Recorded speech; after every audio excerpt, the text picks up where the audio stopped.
பேசுறாடு. கருவில் இருந்த மனிதன். யோனா 1ஆம் அதிகாரம் 2வது வசனம் சொல்லுது, யோனாவுக்கு தரப்பட்ட கட்டளை தெளிவாக இருந்தது.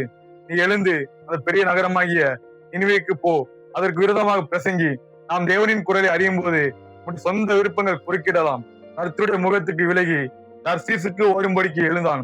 யோனா 2ஆம் அதிகாரம் 2வது வசனம் சொல்லுது, நான் என் உபத்திரவத்திலே கர்த்தரை நோக்கி கூப்பிட்டேன், அவர் எனக்கு உத்தரவு அருளினார். பாதாளத்தின் வயிற்றிலிருந்து நான் கெஞ்சினேன், நீர் என் சத்தத்தை கேட்டீர். உங்கள் வாழ்க்கையில் நீங்கள் அழுத கண்ணீர், நீங்கள் வேலையை எழுந்த போது பட்ட துயரம், கடன் பிரச்சனை, நோய்கள், உங்கள் உறவுகள் தெரிந்த போது நீங்கள் அறைக்குள் கதறி அழுதது, அதெல்லாம் வீணாகல. யோனா மீனின் வயிற்றுக்குள் 3 நாட்கள் இருந்தான். அந்த 3 நாட்களில் யோனா செத்து போனான். ஒரு விதை மண்ணுக்குள் விழுந்து மடிந்தால்தான் அது பலன் தரும்.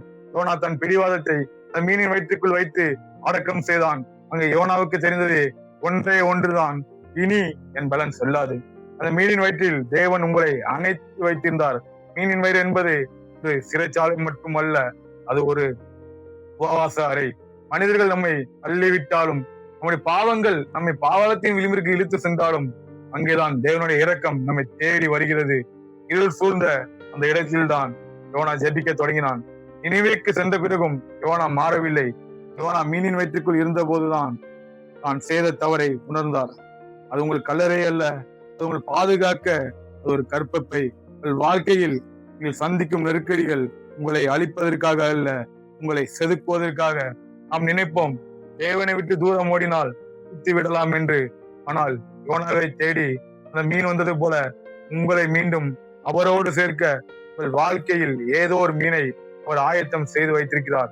அது உங்களை இழுங்குவதற்காக அல்ல, பழைய மனிதனை அழித்து உங்களை மீண்டும் கரை சேர்க்க வைப்பதற்காகவே. யோனா கடலில் விழுந்த போது சுற்றிலும் இருள். மனிதன் தன் சொந்த பலத்தில் இயங்க முடியாத இடத்தில்தான் தேவனை சந்திக்கிறான். யோனா தனது சுயமரியாதையும் பிடிவாதத்தையும் கோபத்தையும் கடலில் தொலைத்துவிட்டு மீனின் வயிற்றில் வந்த போதுதான் அவர் ஒரு தீர்க்கதரிசியாக மாறினார். மீனின் வயிறு உங்களை விழுங்காது, அது உங்களை மீண்டும் சரியான திசையில் கொண்டு போய் கரை சேர்க்கும். நினிவே மாறியது, ஆனால் யோனா மாறவில்லை. தேவன் ஒரு பெரிய காற்றை அனுப்பினார், பெரிய மீனை அனுப்பினார், பெரிய ஆமணக்கு செடியை வரப்பண்ணினார். ஆனால் கடைசியில் அவர் ஒரு புழுவை அனுப்பினார். அந்த புழு அந்த செடியின் வேரை கடித்தது. உங்கள் வாழ்க்கையில் வரும் பெரிய சோதனைகள் உங்களை செதுக்கும். ஆனால் உங்கள் வாழ்க்கையில் வரும் மிக சிறிய கவனிப்பற்ற ஒரு துன்பம் அல்லது இழப்புதான் உங்களுடைய வேரை அறுக்கும். யோனா அந்த செடிக்காக அழுதான். நம்முடைய பலவீனத்தின் அடையாளமே இதுதான். அழித்து போகும் செடிக்காக அழுவோம், ஆனால் நித்தியத்திற்கு செல்லும் ஆத்துமாக்களுக்காக நிச்சயமாக இருப்போம்.